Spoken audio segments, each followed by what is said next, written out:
firstborn son. This is the story of their complex relationship. Charles tried to be a more modern parent, but he didn't have the tools because he didn't grow up with them.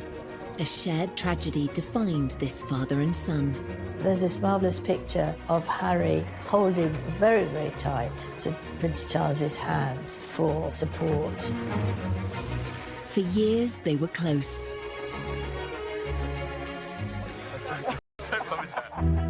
Until a shocking interview exposed the cracks in their relationship. Trapped within the system, like the rest of my family are. These are seismic statements to make. Charles Hugh felt very exposed by his son. Tonight, royal insiders explain how this relationship fell apart. He said it was the most terrible thing to make William and I walk behind our mother's coffin. It should not have been allowed. The damage is done. The relationship that I knew can never be like that again. Prince Philip's funeral was an opportunity for reconciliation, but what really happened? I think you could see clearly at the funeral how emotional Prince Charles was. Part of that was the problems with his relationship with Harry. And what lasting effect will this royal rift have on the House of Windsor? Of course, Harry wants to protect his wife, but is it at the expense of bringing down his own family? Tonight we ask, will Charles and Harry ever repair their damaged relationship? There's no doubt the gulf between Charles and Harry has widened considerably. It will be very difficult to bridge that divide in future. I can't see how they can do it.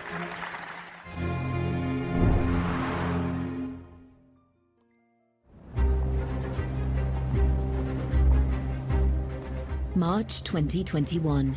The Duke and Duchess of Sussex sit down with Oprah Winfrey for an explosive and revealing interview. It will rock the foundations of the royal family. Please explain how you, Prince Harry, raised in a palace, in a life of privilege, literally a prince, how you were trapped. Trapped within the system, like the rest of my family are. My father and my brother, they are trapped. Harry's claims exposed the unhappiness of the couple's life behind palace walls. They also revealed the full extent of his estrangement from his family, particularly his father. The person that was really sort of knocked to the ground in that interview with several punches was Prince Charles, 100%. The takeaway from that interview was that there is a real rift, there is real distance, there's real anger. You could see that it was, but at the same time he wanted to. He wanted to get a message through that he has struggled deeply with what's been going on, and there are definite fractures in the relationship. These are seismic statements to make about one's own family members. And I wonder whether, from Charles's point of view, he would have felt very exposed by his son. The Sussexes' interview with Oprah had echoes of another controversial royal interview, which took place in the 1990s, when Prince Charles spoke frankly about the state of his marriage and confessed to cheating on his wife, Princess Diana. Did you try to be faithful and honourable to your wife when you took on the vow of marriage? Yes, absolutely. And you were? Yes. Until it became irretrievably broken down. In the back of Charles' mind, there would have been a certain amount of guilt because it would have brought up memories of his own attempt way back in 1994 to get the media on his side. So on the one hand, he was being criticised by Harry and was probably very upset by that. But on the other hand, it's very difficult for me to sort of attack him for doing something which I myself did, you know, when I was young. Every single time anybody agrees to one of these huge interviews, they're doing it for one reason and one reason only. They're doing it to put their side across because they assume that when they have done that, everybody will be on their side and love them even more. And we've seen so many times in the past how mistaken that can be. While Charles's interviews stunned the world in the 1990s, his son's revelations may have gone a step further and hurt those closest to him, including his father. There's no doubt the gulf between Charles and Harry has widened considerably. I mean, I think if they're not careful, it will be very difficult to bridge that divide in future. I can't see how they can do it. Grant Harold was a former butler to Prince Charles. He witnessed firsthand the loving bond the royal father and son once had, which has now seemingly been lost. The damage is done, and that makes me sad, because the relationship that I knew, which was a loving, caring, fun relationship, can never be like that again. Prince Harry's decision to speak so candidly was a dramatic move. To understand why it happened, we must return to the beginning of Harry's life and consider events that took place soon after he was born. 15th of September 1984. Well-wishers around the world celebrated the birth. He was known to his family as Harry, and his father was acknowledged in his full given name, Henry Charles Albert David Windsor. At the christening, they were both looking incredibly happy. William was a tearaway, he was running around like mad, but Harry was quiet and peaceful. In public, Charles and Diana were delighted by Harry's arrival. But in private, they're said to have clashed over how to raise their sons. Diana wanted them to experience the real world with a degree of freedom, a concept that Charles may have struggled with. Diana would, take them to what became a favourite with Bill Wyman, the Rolling Stones' Sticky Fingers in Kensington Church Street. The Prince had a slight problem with it, because I remember once when they came back, there was this look of horror across the Prince's face, because he couldn't actually work out why, with a brigade of good chefs at Kensington Palace, Diana would have to take them for a burger. Prince Charles tried hard to be close to his sons, but the formality of his own royal upbringing meant he wasn't the hands-on parent that Diana was. Charles didn't receive any parenting. His parents were away when he was very young. He was left with nannies in that very Victorian way. Granny was christened in this. And although Charles tried to be a more modern parent, he didn't have the tools because he didn't grow up with them. Looks remarkably well despite it. Some say that Charles's reserved parenting style made him a distant presence in Prince Harry's life. Although Charles is very sensitive and very caring, he never really could show it in the same way as Diana. And Charles was a huge workaholic. Charles wouldn't just stop his work just because he had his sons for a day. Whereas I think with Diana, she always made sure that everything was done for them. Diana, she actually joined in their games, whereas Charles would have said, off you go. He wouldn't have joined in. He's too stiff, he's too old-fashioned.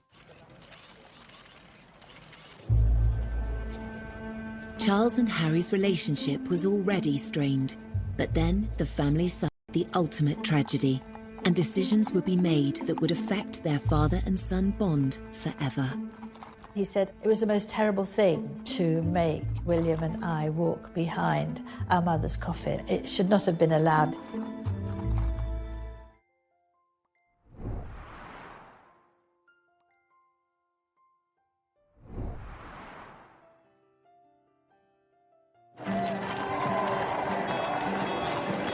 When Prince Harry was born, he and his brother William grew up initially in a happy family unit.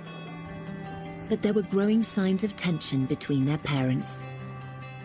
Diana said that during her pregnancy, but that it all went wrong after Harry was born.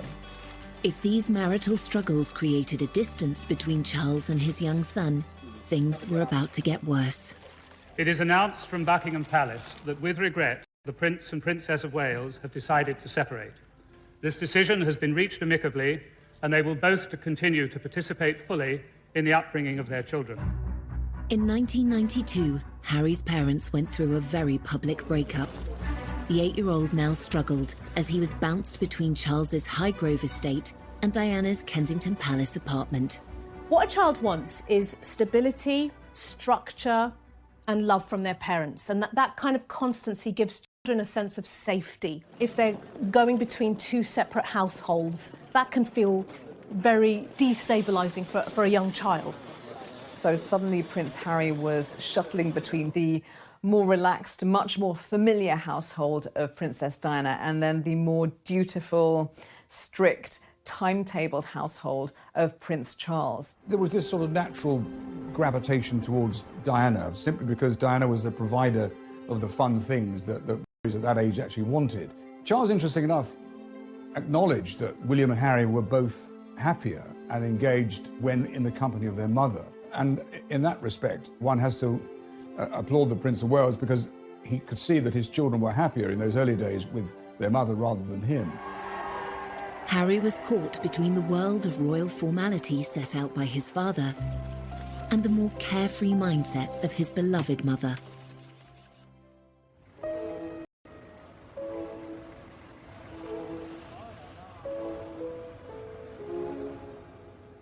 We have reports from Paris that Diana, Princess of Wales, has been killed in a car accident. Prince Harry had been with his father at Balmoral when the news broke of his mother's death in August 1997. Prince Charles tried to offer his young son the support he needed.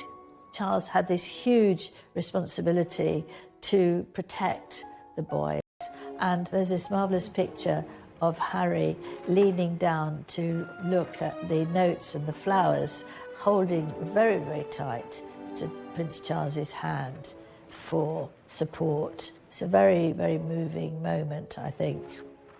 In the immediate aftermath of Princess Diana's death, Prince Charles was very protective of his sons. He was determined that William and Harry would be shielded from speculation, from the press, from intrusion, and from people looking at their grief. At the funeral, however, it was a different story on the world. The private mourning of Diana's sons was on full public display. Princess Diana's funeral was one of the, and I say this as someone who was there, it was one of the most extraordinary things, I think, in the last century. It was a sort of maelstrom of grief, of astonishment, public display. Well, in the middle of all this vast sea of passion and emotion and public mourning, was a little boy. What we saw was the boys taking on the duty role. We see them doing their job, walking behind their mother's coffin. It is a deeply personal loss. And then to find yourself in this arena, surrounded by people openly grieving, weeping, throwing flowers, wanting to touch you, robs them of their own private grief. The royal family are very good at knowing what the public want. They're very good at putting on a show. They served up their grief in a ceremonial way that satisfied the millions. Prince Harry must have felt like a fish in a goldfish bowl, being stared at by the entire world, probably at the absolute worst point of his entire life. In later years, the adult Prince Harry would reveal his discomfort about the role he had played. It raised questions about why Prince Charles allowed his sons to be so exposed on such a traumatic day. I went to Kensington Palace and for an interview with Prince Harry, and we were making sort of polite-ish conversation, and he suddenly stopped, was very silent, and then he said, "It was the most terrible thing to make William and I walk behind our mother's coffin. It should not have been allowed." This went worldwide because he'd not really spoken about that before. And looking back on that terrible, tragic day, you realise that he was absolutely right. Clearly, it was a traumatic moment for him. Clearly, it's something he wouldn't make any child do himself. Clearly, he remembers it. So there's always a struggle for Prince Harry, and indeed for Prince William, between how they feel as bereaved sons and what they have to do as public figures. In the years following Diana's death, Charles tried hard to fill the void she left by embracing life as a single parent. Prince Harry's energy and enthusiasm delighted the press and his father, though a request for a closer look at those brightly coloured mini skis. Thing straight after Princess Diana's death is the behaviour and the actions of Prince Charles. He stepped up his parenting game, his parenting skills. He became a very much full-on and hands-on father for those boys. Prince Charles arranged for the Spice Girls to meet Harry, and for a 12-year-old this was beyond exciting. And they were very nice to him, they cuddled him, they had lots of pictures, and he said to his dad afterwards that it's, you know, one of the best days of my life meeting them. So he did try, although he might seem to be a bit square, the Spice Girls at the time were all the thing, and he did try and do something that would please Harry and give him a few moments of happiness. Charles made enormous efforts to do a lot more for the boys, to spend more time with them, to go to various events with them, and that was all to the good. I think that worked very well. Following the breakdown of his marriage to Diana, Charles's standing with the public had been at an all-time low. Just a few years later, he was becoming a hit with the world's media. Charles was under so much pressure. He'd been criticised so much through the disintegration of his marriage to Diana. He was very self-consciously promoting this idea of him as being close to the two boys. This was really to try and overturn the earlier image of him as cold and aloof, while Diana was warm and fun. Oh. What? No, I wouldn't do that. I remember the footage from the skiing trip, and it looks adorable. And then you've got dozens, if not hundreds, of official world's media photographing them and lobbing questions at them. My arms aren't long enough to get around there. And making sure that all those lovely father and son smiles are captured. Don't promise that. There's always been a huge desire from the press to have photos of Charles and Harry and William. Charles's attitude was very much give them a bit of what they want and then they'll leave us alone. But I'm not sure that Harry was ever as comfortable with that. Unknown by the media, the young Prince Harry's frustrations with royal life were growing. This was compounded by the death of his mother, whom he believed had been hounded by the press. When Princess Diana died, Harry was only 12. As time passed, of course, you're going to start questioning, why did she die? Who caused the death?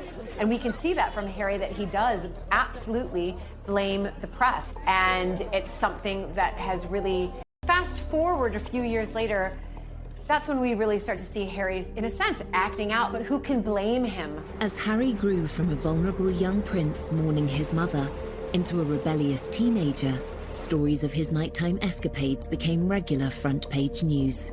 Harry's teens, by his own admission, were a very troubled time for him. Smoking and drinking too much, getting into trouble at school, cries for attention. It was one thing after another. They still me and I still read them. Why, I do not know, but I have to read them just for peace of mind, just to know what they've written and to see who wrote it and see who took the photographs, you know, write that down for later. When I was there, it was very much the days of when Harry was kind of called the kind of party prince. I remember on occasions, like on a Sunday morning, there'd be whatever Harry'd been up to the night before would be in the press. And then, obviously, I'd see him and I'd say to him, well, you had a good night then, kind of thing. And I'd have a laugh. And luckily, he would have a chuckle and he would go, maybe, you know, kind of thing. In 2002, newspapers revealed Harry had been caught smoking drugs and drinking underage in pubs near his father's home, Highgrove in Gloucestershire. For Charles, this was one misdemeanour too many. He sent his son for a day's visit to a drug rehabilitation centre. The palace viewed this with alarm. I mean, I think they always do, because anything that's out of control inevitably is damaging, especially for Charles, because it reflected badly on him as a parent. Prince Charles has got a lot of support today, not least because this is a situation that thousands of parents in Britain have faced. He insisted Harry should visit a drug rehabilitation centre. I think the idea was that it would give him a shock. He would go there and see, you know, what it was like if you allowed drugs to sort of take over your life. I suspect Prince Charles did that because in the eyes of the public, that's what the public wanted to see or felt that he should do. But at the end of the day, you know, there's a lot of, rebellious children who in normal families will do a little bit of underage drinking. So I think it's what do we need to show the public that we're doing in order to sort of hone in this behavior. Did this attempt at intervention by Prince Charles offer his son the support he really needed? I wonder whether, if that's the case, Harry would have felt, shortchanged. What I really need, Dad, is a lot of love, attention, structure. I need more face-to-face time with you because I'm struggling. This is a cry for help. I need you as my parent to step in and help me. So there might have been some tension around what was happening at this point in time. This would not be the last time Prince Charles would need to step in and make a critical decision in his son. Of Charles, the father, doing something that Harry, the son, didn't like.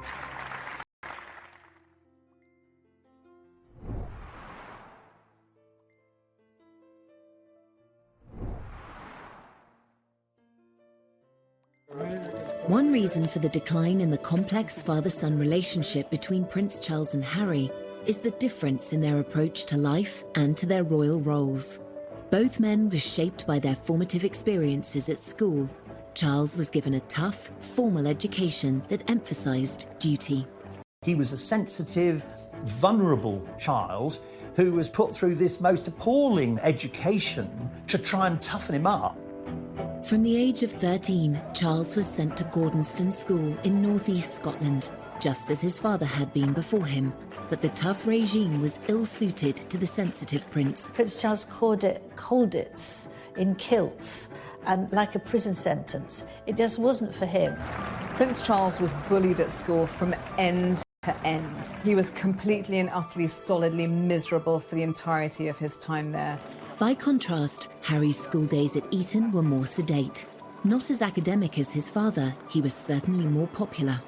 Charles likes book learning. He wants to get the answers to his questions by going to the library and studying. Prince Harry's energy is really the opposite. Prince Harry is not shy and retiring or stiff or staid. He's not crusty or dusty. He is naturally athletic. He's naturally outdoorsy. Harry said that he decided very firmly that he wanted to mix with the bad boys, and he played lots of tricks. While Charles attended Cambridge University, Harry's modest academic record did not push him into higher education. Yet both father and son spent time in the armed forces, developing their sense of duty. Exams never been my favourite, and I always knew that I was going to find it harder than people, but I'm through that now, and finally got hands-on to a job that I absolutely adore. It is still hard work, but I'm better than William, so it's fine. Yeah. Going into the military is actually quite traditional for male members of the royal family. You do your stint in the military. It's a very 18th century idea. Prince Charles and Prince William did their years in the military, but they didn't make it their identity. As heirs to the throne, Charles and William have special roles. Whereas Harry saw in the armed forces an opportunity to create his own identity and purpose. If they said, no, you can't go frontline, then I wouldn't drag my sorry ass through Sandhurst. He could forget about himself as a royal. He could forget about the press intrusion. It was as if his army experience gave him what the colleagues loved him. They barely can even think of him as sort of a prince. He's just Harry to them. He's one of them.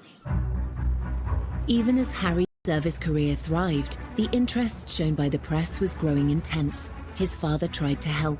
At that point, Harry was third in line to the throne, so a massive target for any enemy to want to take him out. The first time was under absolute secrecy, and Charles was very much involved in that. And he spoke to the MOD, he spoke to the head of the army, and they all came up with this plan to deploy him, but to keep everything secret, so no one knew. When he was deployed to the front line in Helmand in December 2007, even his butler was unaware. When he went to Afghanistan, that was extraordinary. I mean, at that point, I thought we knew where they were. We didn't know. It didn't stay a secret for long. The prince on the front line, Harry on active service in Afghanistan. He's been secretly deployed for 10 weeks, fighting shoulder to shoulder with his fellow soldiers in the war against the Taliban.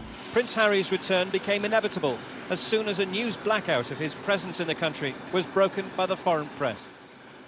The Taliban made it clear that they would make extra efforts to either kill or capture the royal prince. For his own protection and for all the soldiers around him, had to fly back very quickly after only 10 weeks, and he was utterly devastated. He was furious. This was the happiest time of his life, the time when he felt he really belonged and was making a difference and was on a career path that suited him and that he could make the most out of and make a real difference. And again, he blamed the press. Every time he's trying to be himself, whether that's as a soldier or a young guy that wants to smoke a joint and hang out with his friends, the press gets onto it, and that's another thing he just can't do. I think that came next to losing his mother, really, that he'd lost what he loved to do and where he loved to be, and what was there left for him. Harry seemed to hold the press responsible for his mother's death and for the curb on his service career. Then he discovered that his father was involved too. Unfortunate for Charles that he was implicated in the decision to recall his son, because it was another example of Charles the father doing something that Harry the son didn't like. Harry must have been saying, look, here we go again. Are my father and the world's media actually working together? The next one in a long line of emotional betrayals that have come from the people who are really the closest to him. In fact, Charles's involvement in removing Harry from the theatre of conflict was motivated by a desire to protect his son. As a parent, you worry the whole time, but for everybody left behind, it's ghastly. From Charles's point of view, as a parent, he would have been in protection mode, and as the son, he would have been, trust me, I know what I'm doing, don't interfere. So typically that would have brought its own internal tensions between father and the son. Harry is aware that his father loves him and wants to do his best for him, but then these other things all intrude and slightly poison the atmosphere. Because Charles obviously felt we have to do the right thing here. Harry's idea of the right thing was very different. It's obviously a great relief, as far as I'm concerned, to see him home in one piece. Eventually, father and son buried the hatchet. Harry's recall from Afghanistan inspired him to take on a new role, and one that would make his father proud. That was a pivotal moment, probably one of the most significant days in Harry's life, because on that plane that brought him back was a dead soldier. I thought there was a coffin on the plane, and there were 2 or 3 British soldiers returning who'd lost limbs. And it was very soon after this that Harry set up the Invictus Games. In 2014, Harry played a pivotal role in organising the Invictus Games, which today involves 500 competitors from across 20 nations. For Prince Harry, the army is where the heart is. He's long been a champion for wounded service personnel, and today he was playing sitting volleyball, one of the sports at the Invictus Games. Harry's dedication to celebrating the bravery of wounded service personnel was all too clear from his speech at the Games opening ceremony. The admiration I have for these men and women to move beyond their injuries is limitless. Your stories move, inspire, and humble us. You prove that anything is possible if you have the will. Welcome to the Games. Welcome to Invictus.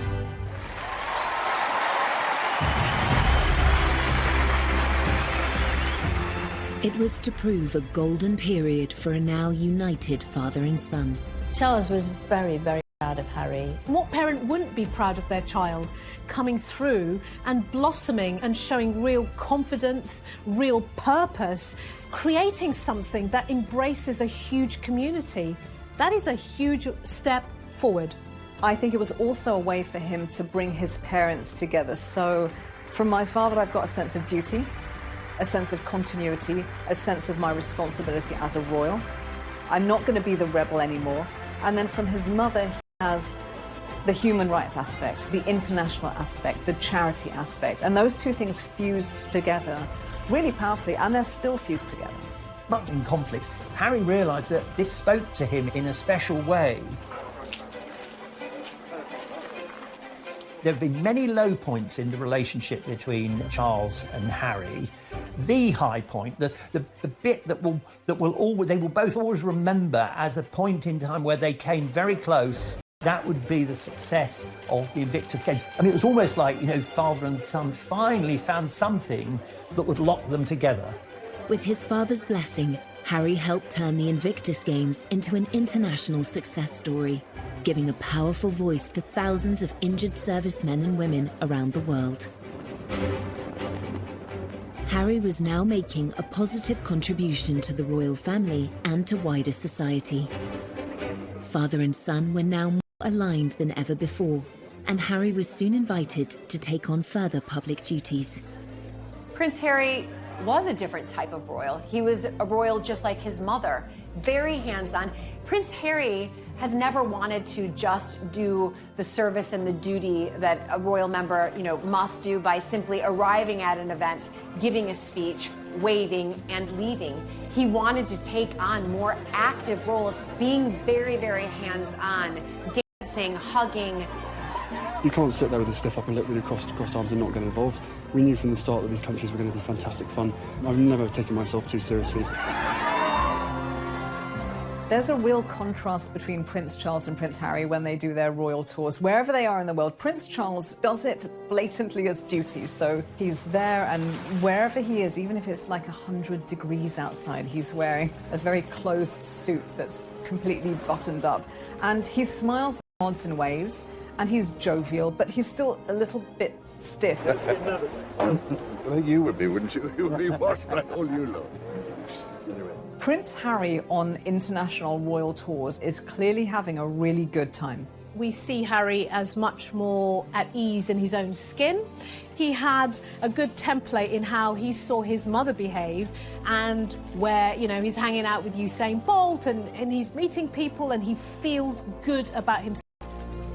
This was Golden Harry, the bloke that everyone wanted to go and have a drink with, the bloke that all girls wanted to go and have a flirt with. He was that kind of the action Jackson superhero that had served his country and kind of could do no wrong. Charles and Harry were very close, probably as close as they've ever been. There's a famous Oscar Wilde quote which says about children and their parents. It says, first we love our parents, then we judge them, sometimes we forgive them. For 3 decades, they were moving on and putting the past behind them, as this illuminating interview with Prince Charles from 2018 suggests. Your children always surprise you, really, because you think they pull your leg all the time and appear not to pay any attention at all. In fact, you then later discover perhaps they did, good Lord, don't tell me you actually listened. Or...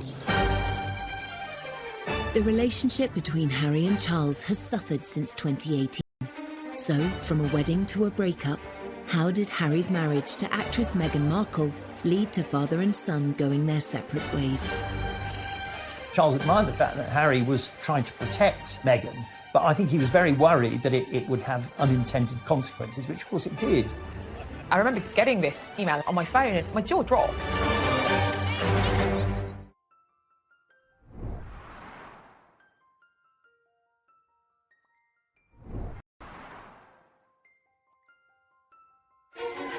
Royal history shows that affairs of the heart often clash with responsibilities of the role. In the case of Prince Charles and Prince Harry, adding a love interest to an already complicated father-son relationship had the potential to make matters worse. This is a repeating pattern over generations in the royal family. We've seen it with Charles, Diana and Camilla. That tension between wanting to be the person you love, being in a family business and also being a member of a family. Harry was just 10 years old when his father shocked the world and described the tensions in his marriage to Princess Diana, as well as his own adultery, in a frank TV interview. I have, on the whole, tried, I think, to get it right. I mean, constantly, people scrutinising. So, I mean, I have always tried to get it right, and try to do the right thing by everybody. So you can imagine, it's not a very happy or encouraging thing when this sort of business happened. So when his own sons started dating, it seems Charles advised them to choose their ideal partners based on love, rather than any other considerations. Prince Charles believed that, unlike what happened to him, where he was almost forced into a marriage and the wife had to be a virgin, he was determined that Prince Harry Prince William could find someone who they loved and who they wanted to marry. Harry had two big previous relationships before Meghan, so Chelsea Davy and, of course, Cressida Bonas. But while they appeared happy on the arm of the dashing prince, they weren't so keen to become princesses. Chelsea was like, absolutely not. I don't want to be in the public eye. I don't want to be written about in papers. And the same thing with Cressida. We know that both of those girls ended that relationship because they did a member of the royal family. Eventually, Harry did find the love of his life, and royal reporters are still kicking themselves that they didn't spot the signs. It's all very formal, obviously, when you're covering the royals, and there we were in one of the very smart rooms in Buckingham Palace, and Harry came bounding over, saying, "Hi, Em, how are you doing?" We're like, "You're tanned, or is it burnt?" And he said, "Yeah, I know. Africa was amazing. Oh, it was so good." I thought, wow, Harry's in a good mood. Like, I had never seen him quite so animated and quite so happy. And that was about 6 weeks before the news broke that he was dating Meghan Markle. And of course, one of their first dates had been in Botswana. Hey, when did you know she was the one? Very first time we met. Harry and Meghan's romance was embraced by the royal family. In that happy time, there was no sign of any tension between father and son. They welcomed Meghan with open arms. Prince Charles admired the fact she was self-made. Charles, he's slightly obsessed with the idea that somehow you've got to retain the magic of the royal family, but you've got to modernise. And what better way than to welcome a woman who's not only divorced, but American and of mixed race. And I remember the Queen invited both Meghan and Harry to Sandringham, which is a huge thing because couples, unless you were married, you just didn't get invited. They liked her very much, but of course, it didn't take the press long to start writing things about Meghan, to do the sort of things that would make Meghan worry, but also the royal family worry. Newspapers were soon filled with opinion on whether Meghan was a good fit for the royal family.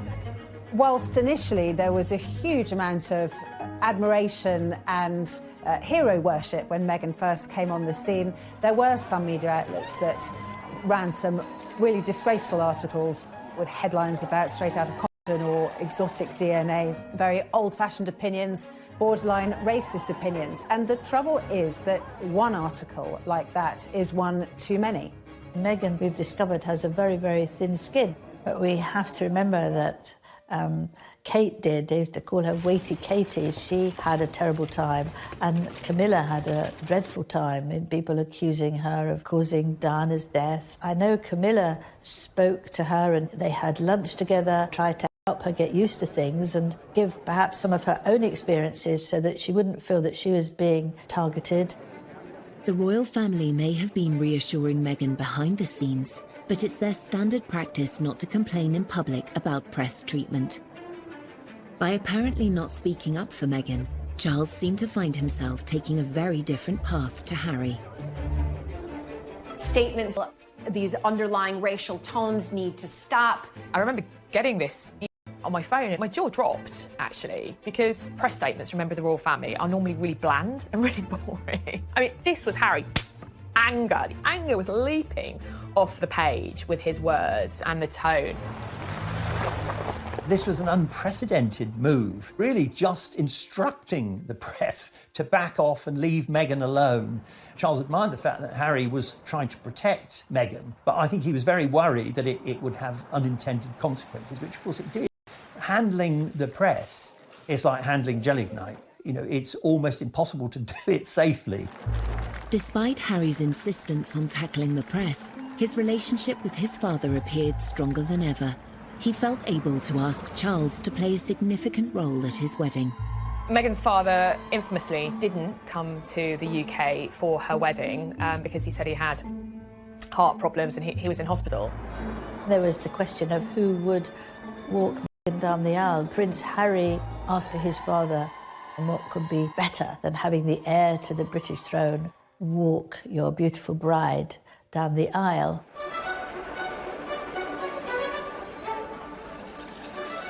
He proffered his arm, she took it. He said, "You look lovely." She said, "Thank you." And they process up to the altar, and there's Harry. And he turns to Charles and he says, "Thanks, Pa." It's such a touching moment between father and son. He's so proud of his soon-to-be wife, but also so proud of his father, literally welcoming Meghan into the royal family in such a kind way. This was a very important symbolic act in terms of optics, that, you know, Meghan is now part of our royal family. A marriage is when two families come together. It's not when two individuals come together. In this case, it's also when two different mindsets, two different worlds come together. The harmony of that happy wedding would soon be strained by revelations in the press. It immediately took a turn for the worse, with reports coming out that she made Kate cry, how she is demanding and pushy. You've got elements of people within their household quitting. You're almost to the point, like, what's true, what's not true, but certainly these can't all be untrue, can they? I personally began to see the wheels coming off. Harry was absolutely furious at the leaks, at what was being written. Everyone who knows anything about the press, the more angry you get, the bigger the story. The only way to do it is simply to ignore the press. And of course, Harry was never going to do that. For Harry, years earlier, as he pointed out in the documentary, Harry and Meghan, An African Journey. And part of any job, like everybody, means putting on a brave face and turning a cheek to a lot of the stuff. But again, for me and for my wife, you know, of course there's a lot of stuff that hurts, especially when the majority of it is untrue. I will not be bullied into playing a game that killed my mum. So I will always protect my family, and now I have a family to protect. So he's now thinking, oh my God, the curse is coming around again. It's happening again, one generation on. So decades have passed, but nothing's changed. Everything that she went through and what happened to her is incredibly raw every single day, and that's not me being paranoid, that's just me not wanting a repeat of the past. Harry's perception is that his mother wasn't protected. She wasn't safe when she died. She was being pursued by the paparazzi. She didn't have the security detail that she deserved. If only she'd had what she needed, she may have made it. If Harry harboured a belief that Charles could have done more to protect Diana, resentment would certainly have resurfaced when his father chose not to defend Meghan publicly. Harry, he was like, enough is enough. I'm not standing for this anymore.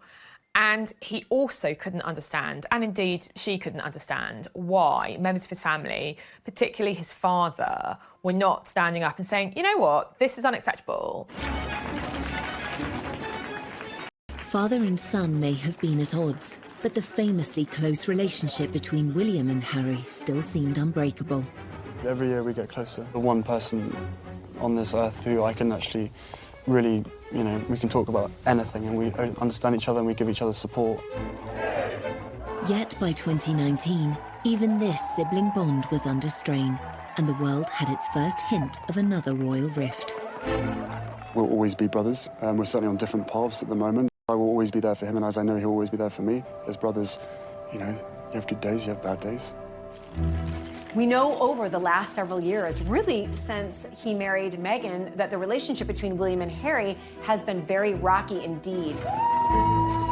Prince Harry's determination to defend his wife whilst his father and brother stayed silent seemed to drive a wedge through the family.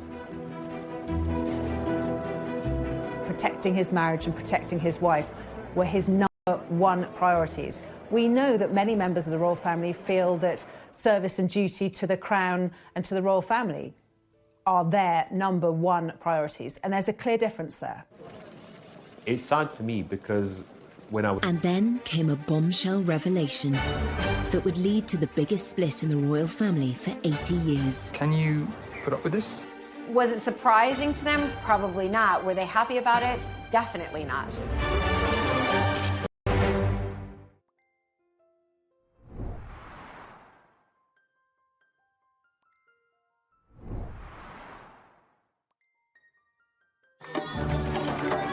In September 2019, Harry and Meghan were on a 10-day tour of Africa, where they appeared to be embracing their royal roles. The messaging was positive, and I think from Charles's point of view, in terms of the brand royal family, they did a phenomenally good job. I am here with you. As a mother, as a wife, as a woman of color, and as your sister. Behind the scenes, Meghan was struggling to cope with the burden of royal life. During the filming of an ITV documentary about the trip, she made a momentous decision to speak out. The interview with Tom Bradby was a surprise to everybody, but obviously to the royal family in particular. Perhaps you could just give us an idea of what the last year has been like. It's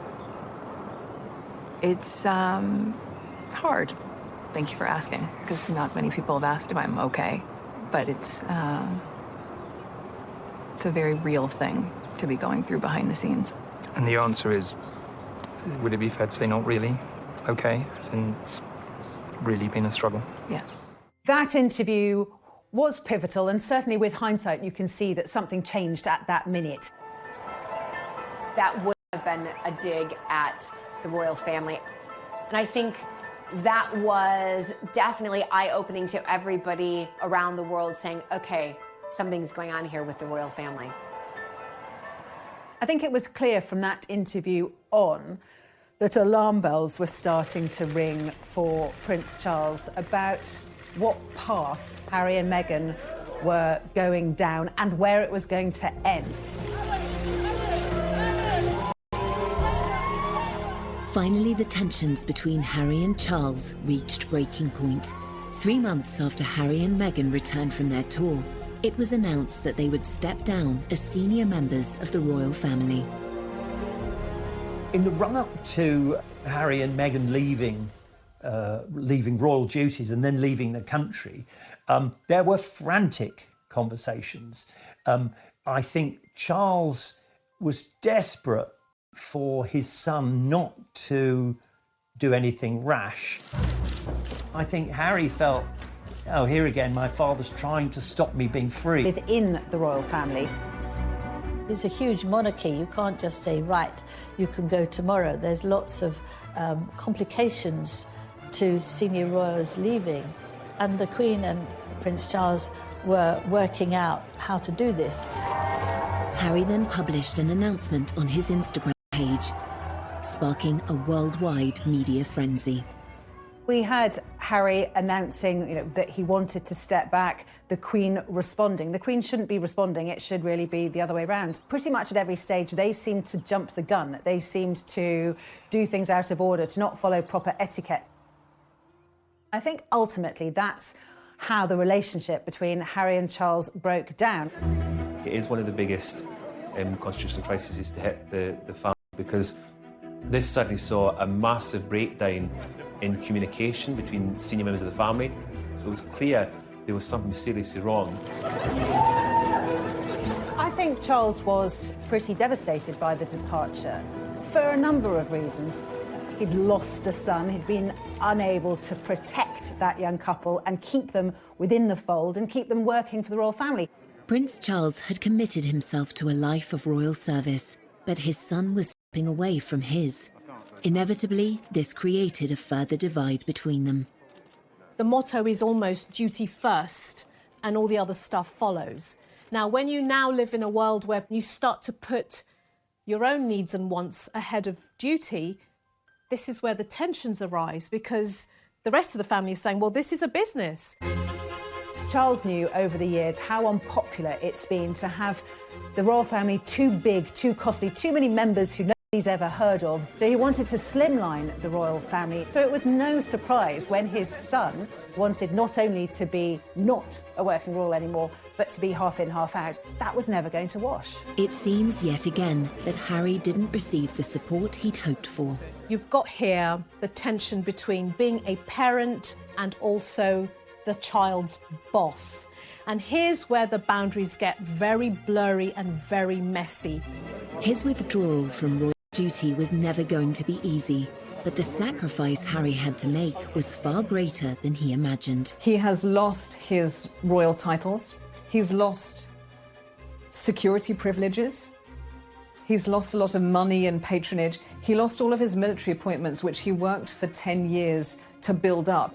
When Harry first spoke out about the decision, he expressed his disappointment that his family were unable to compromise. It brings me great that it has come to this. Our hope was to continue serving the Queen, the Commonwealth. That wasn't possible. I think he'd find it upsetting because he doesn't just do them because it's duty, it's because he's passionate. He loves these things. For Charles, as with the Queen, the monarchy always comes first. Harry seemed to struggle with this idea. Charles will have known that that was going to damage their relationship, but he will have put what he saw as the greater good of the monarchy and the royal family above his personal relationship with his son. Once again, Charles's silence was deafening, but there was a high price to pay. The rift between father and son was growing, and soon the whole world would know about it. Prince Charles loves Harry, but there comes a time when you have to say enough is enough, and that was it.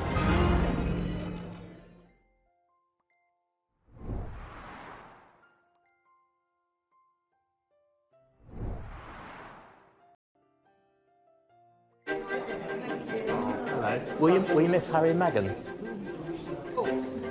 In February 2021, nearly a year after Meghan and Harry stepped back from their royal roles, it was announced that their move would be permanent. Weeks later, Harry made the pivotal decision to appear on global television and discuss the issues he has with his father in front of an estimated audience of 60 million. When we were in Canada, I had 3 conversations with my grandmother and 2 conversations with my father before he stopped taking my calls. So you just said that your dad stopped taking your calls. Why did he stop taking your calls? Because I took matters in, by that point, I took matters into my own hands. There was never ever a time when I worked for Prince Charles and William and Harry that I would never be told not to put a phone call through from the boys to their father. But this is how serious it has become, that he doesn't want to answer the calls of his son. We're told the reason that Charles stopped taking his calls because Harry kept asking for more money. Charles is not someone who likes confrontation, so effectively, he just stopped taking his calls. Charles doesn't have a mobile phone, so it is just literally phoning the switchboard and asking to be put through to wherever he is. Prince Charles loves Harry, but there comes a time when you have to say enough is enough, and that was it. And they got back talking on the phone a short while afterwards. Harry also disclosed that Charles had put an end to the private funding he was providing for his son. My family literally cut me off financially, and I had to afford security for us. I suspect it was that bit of the interview which upset Charles the most, that he felt very let down. Before Harry stopped being a working royal, he would have only got about 5% of his income from the sovereign grant. The other 95% would have been from his father's personal wealth and from the Duchy of Cornwall. Charles was paying about £5 million a year for Kate, William, Harry and Meghan. That's a significant amount of money. That money pretty much disappeared when Harry and Meghan moved to Canada and then to the United States. And that's where the problem arises. Harry slightly feels that not giving him the money he wants is not giving him the love he wants. Harry, he's got 30 million, most of it from his mother, but also a considerable amount from Elizabeth, the Queen Mother. So he's not exactly what you would call poor. One issue raised in the interview seemed more sensitive for Harry than any other. On the security element, I never thought that I would have my security removed because I was born into this position and I inherited the risk. So that was a shock to me.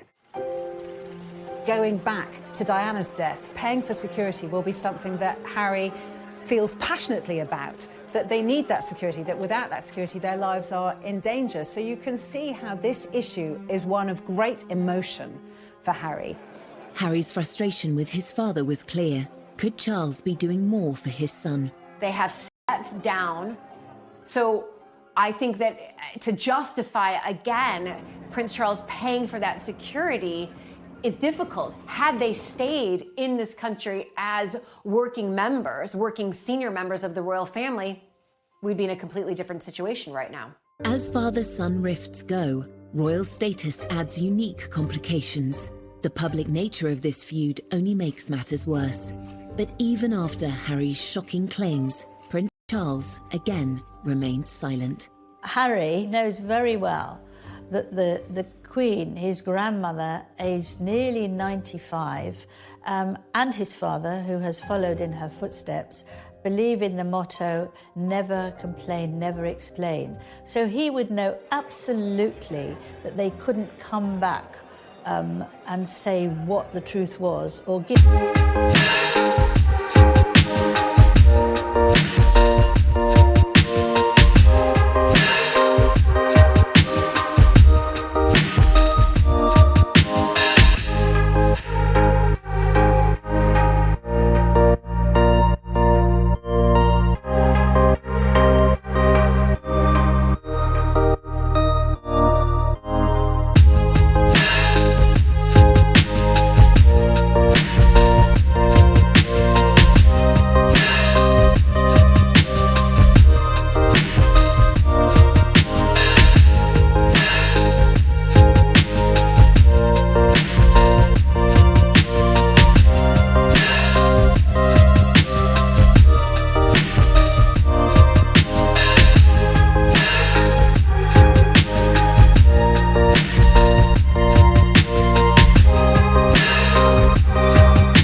And we're told that Charles also spoke to Harry, his younger brother, and to William when they were in the quadrangle of Windsor Castle. But I'm told that, yes, the three of them did talk, and it was kind of baby steps to repairing those fractured relationships. Well, it is often said that funerals are moments of reconciliation, and that is a sight, let's be honest, that many people really wanted to see, not least those in the family themselves. Whether that's just a starting point to fix the relationship will, of course, depend on what happens behind closed doors. After all that's happened, can the bond between Harry and Charles ever be repaired?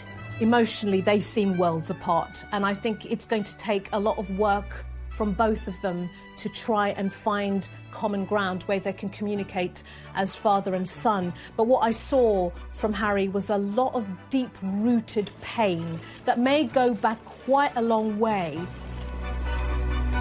There is a need, in a way, to reach the point where Harry forgive Charles for all the turmoil of Harry's early years. And it may be that Harry needs the distance of being in America, not being a royal who works as a royal. He may need that in order to reach the point where he can forgive Charles. Like with any relationship, relationships can be repaired with a lot of hard work and, to be honest, a lot of time. And I think in this case, a lot of time is going to be needed.